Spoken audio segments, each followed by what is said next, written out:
Hey guys, Casper here. If you've been subscribed to the channel since my earlier videos, that probably sounds odd to you because you're probably used to me saying, hey guys, Deadsicle here.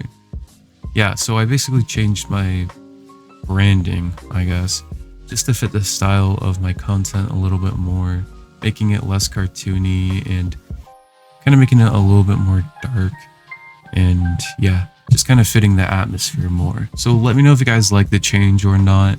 Also, thank you for the support on my latest video where I was talking about Uncanny Valley. I got like 2.4 thousand views right now, currently, at the time that I'm recording this video. And that's amazing. I know it's not like a bunch of views, but considering I've only uploaded a few videos, that is a lot, and I actually got a lot of support on that video, so thank you all so much for that. And we're very close to 100 subscribers, so if we can get to 100 subscribers by the end of the week, that would be amazing, and I'm sure we can do it. So yeah, anyway, let's get started with the video. Have you been here before? Well, the short answer is no, you haven't, but yet it still feels like you have. Why is that? Today, I will be explaining the nostalgic fear of liminal spaces. But before we even begin, you need to know what liminal or liminality actually means. By definition, it is occupying a position at or on both sides of a boundary or threshold, or relating to a transitional or initial stage of a process. Essentially what it means is a time or place in between a beginning and an end. For example, if you wanted to go to the park, your house is the beginning, the park is the end, and the sidewalk or road is the liminal space between your house and the park. Or another example, imagine you wanted to go to your hotel room from the elevator. The elevator is point A and your room is point B, but the hallway in between the room and the elevator is the liminal space. Hopefully this makes sense. Now that you know what liminal means, let's actually look at some liminal spaces. As you can see, these images are liminal spaces, as they are spaces in between a starting point and a destination. But why do they feel nostalgic? Well, take a look at this image. An image taken presumably from a living room. It feels nostalgic because of the outdated look, from the carpet, the walls, the ceiling, to even the stairs. It feels nostalgic because we've seen spaces like these hundreds of times from our childhood. Okay, so we know why it feels nostalgic. But why does it feel dreadful, like something is off? This is the horror aspect of the nostalgic liminal spaces. The reason this liminal space feels scary or dreadful is because of multiple factors.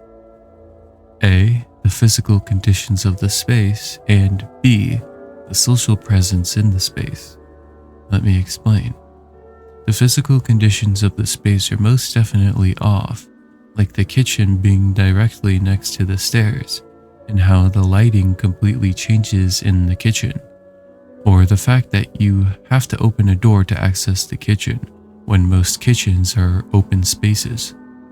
Another odd physical attribute of the space is the fact that there is no furniture, no chairs, no couches, no tables, no pictures, no paintings. Just the basic interior. You're used to spaces like these having furniture and decorations, because that's what it was like in your childhood. But now that those things are gone, the space feels uncanny. If you watched my last video on Uncanny Valley, you would know that Uncanny Valley is applied to robots when they seem to be human, but something about the way they look is off, which makes it feel uncanny or unsettling. The same can be applied to these liminal spaces. They seem to be nostalgic, which is a feeling that we are used to and generally comfortable having. But yet there is something off about the way it looks, therefore making it feel uncanny. Now let's go on to the second factor, which is social presence. In this photo, there is no people in it. You're used to people being in these places. Maybe you're used to your mom putting groceries away in the kitchen, and maybe you're used to your siblings rushing down the stairs to help put the groceries away. Or maybe you're used to your parents cooking in the kitchen and your siblings waiting in the living room. But there's no one. No one is in this photo. You see, you're so used to people being in these locations that once no one is in there, and it's just you, it feels weird and unsettling. And it's not just applied to liminal spaces. It can also be applied to locations like a play place. Take a look at this. There are kids having fun with their guardian at a play place, and it feels right. This is what a play place is supposed to be like. You feel comfortable in these conditions because this is what you are used to seeing at a play place. But take the people away and you're left with nostalgic horror. But wait, a play place isn't a liminal space, it's a destination. It's the point B, not the in-between. And yet, it would still be considered a liminal space in the horror community. This shows that it's not just liminal spaces that can have this nostalgic horror. It can be any location that is nostalgic. The term liminal space is just a placeholder now. It's only there to categorize this nostalgic horror. We call it a liminal space when the true subject is that it's just nostalgic horror. Obviously, liminal spaces can still be nostalgic horror, but this just means that it isn't exclusive to liminal spaces. Okay, great. So we know why these images are nostalgic and comforting, yet uncanny and dreadful at the same time. But what about this? Why does this feel nostalgic and comforting when we obviously haven't been here? It's not even possible to be in a location like this. No man could have built this, and there is no location on Earth like the one in this photo. Unless you were dreaming. This location feels nostalgic because you have probably seen something similar in a dream, or you acknowledge its dreamlike attributes, in turn causing you to assume you have seen it in a dream before. Even though I guarantee you can't remember any dream where you have seen a location like this. However, it is still uncanny because of that exact reason. It's dreamlike. It isn't supposed to make sense. It's a mess. There's a random field with a random tunnel with a random cloud. The tunnel has no support. It's just there. It also seems like you could just walk off the edge of the world. So it's nostalgic because of its dreamlike attributes, but dreadful because of its uncanny features. But there is also one more thing about these dreamlike photos. They seemingly go on forever. Like they have no end, it just keeps going and going.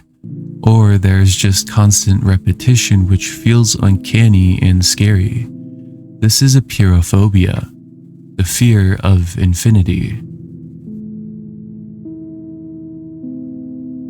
And it just so happens that apeirophobia works perfectly with liminal horror, and the internet actually caught onto this, creating things like the backrooms.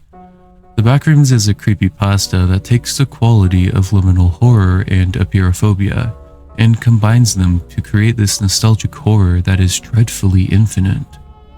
It includes different levels called rooms that showcase different locations that feel nostalgic.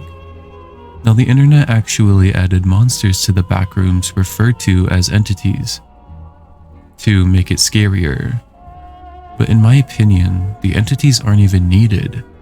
No one thinks of the backrooms and thinks of the entities. They think of the liminal horror that is seemingly infinite. You don't even need to add monsters to the backrooms because the apeirophobic nostalgia drags you in, flooding in memories of your childhood, yet keeping you on the edge because it feels eerie and uncanny, like something doomful could happen at any moment in time. There are many game adaptations of the backrooms, and I remember staying up late at night playing some of them with my friends, getting absolutely captivated by the feeling liminal horror creates that just simply cannot be replicated by anything else. But in my opinion, the one that does it best is the complex found footage on Steam. It has the iconic level 0 room from the backrooms, but as you progress through the game and continue to explore, you find different rooms that, again, are nostalgic but induce a sense of panic. So, in my opinion, I think this is the best game to simulate liminal horror, and I highly suggest you check it out, and it's currently free on Steam.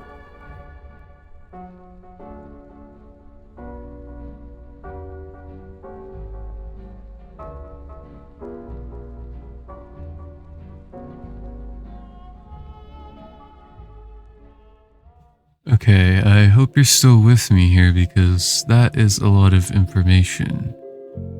But let me summarize it for you. Liminal horror doesn't exactly need to be liminal. It can be any location that feels nostalgic yet uncanny at the same time. And in my opinion, it doesn't even need to feel nostalgic. I think liminal horror has its own feeling, its own eeriness. But I think most of the examples you have seen are nostalgic, and so we try to incorporate nostalgia in these liminal spaces as much as possible. An image like this, and this are all examples of liminal horror. These locations feel uncanny because they are slightly off and they aren't presented in the way that we are comfortable or used to seeing them being presented in. And it is mostly due to the lack of social presence. If an image of a mall with a bunch of people looks normal because we are used to a mall being full of people, then an image of a mall with no one in it feels uncomfortable. These liminal spaces are captivating and make us feel safe because they're nostalgic and take us back to our childhood. And to me, that is the beauty of liminal horror. It's able to take something so universal and positive like nostalgia and somehow making it scary. It is truly a bittersweet experience, and it is one of my favorite genres of horror, and I hope you guys enjoy it as much as I do. But anyway, thank you for listening. If you stayed all the way through, please consider subscribing as it motivates me a ton to make more content for you guys. And also while you're at it, why don't you go ahead and like the video? These videos are relatively short compared to other documentary styled horror videos. So let me know if you like the length of these videos, let me know if you think they're too short or if you think they're just right, because I've kind of been debating if I should go into more detail on these topics and making the video a little bit longer, or if I should just keep it at around the 15-minute mark and shorter. But I would like to make longer form content, maybe around like 20 minutes or 30 minutes, just going a little bit more in detail about these topics. And with that, I'll see you guys in the next video. Have a great day or night, and goodbye.